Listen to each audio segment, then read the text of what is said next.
In June 2025, a massive military operation targeted the heart of Tehran. Israeli and American strike packages, led by F-35 stealth fighters, pushed deep into Iranian airspace for a mission that military doctrine typically considered suicidal. The capital was guarded by advanced Russian-made radar and surface-to-air missile batteries. Yet, as the strike package closed in on its targets, these billion-dollar systems remained completely silent. An invisible army living in the city's own neighborhoods dismantled the entire network from the ground just minutes before the jets arrived. This strategy was born from the intelligence failures surrounding the October 7th attacks. Mossad leadership needed a new, aggressive approach to demonstrate they still had the reach to strike their primary adversary. Director David Barnea sought a way to hit Tehran without relying on traditional Israeli operatives, who were increasingly vulnerable to Iranian counterintelligence. He turned to a philosophy championed by former director Mir Dagan, the realization that Iran's society is a fragile mosaic rather than a unified monolith.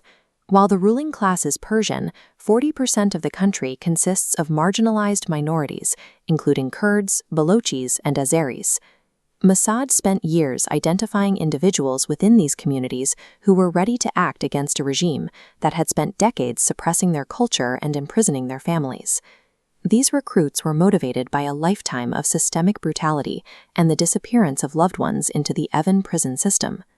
Mossad spent years smuggling precision-guided missile components across the border, hidden inside shipments of ordinary machine parts and construction equipment. In small suburban warehouses, local agents assembled explosive-laden quadcopters using commercial videography gear as a cover. By 2025, a decentralized strike force of mechanics, drivers, and shopkeepers sat perfectly camouflaged throughout the capital, waiting for the signal to activate their hidden arsenals. At 0 hour, civilian vehicles parked near military installations transformed. Panels slid open to reveal hidden weapons aimed directly at Iranian radar hubs. This ground-based assault exploited a critical blind spot. While Iranian radar systems scanned the skies for incoming jets, fiber-optic guided missiles traveled horizontally along the ground, well beneath the detection field.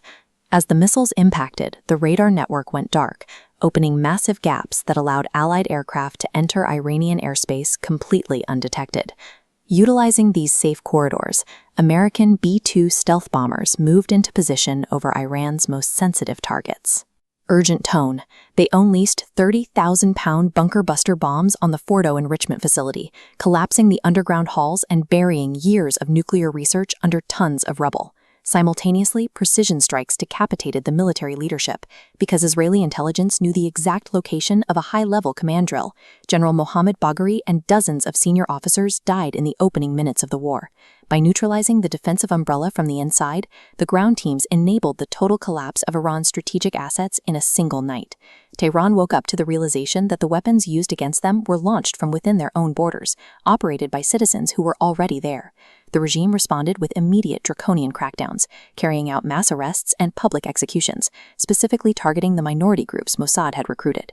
The 11-day collapse of Iran's strategic assets demonstrated that systemic internal grievances can be far more dangerous than hardware defects or radar blind spots. This operation serves as a blueprint for future conflict, forcing every authoritarian regime with a marginalized population to consider if they are housing a hidden threat. When a government treats its citizens as enemies, it builds the ultimate weapon for its adversaries, an army that remains completely invisible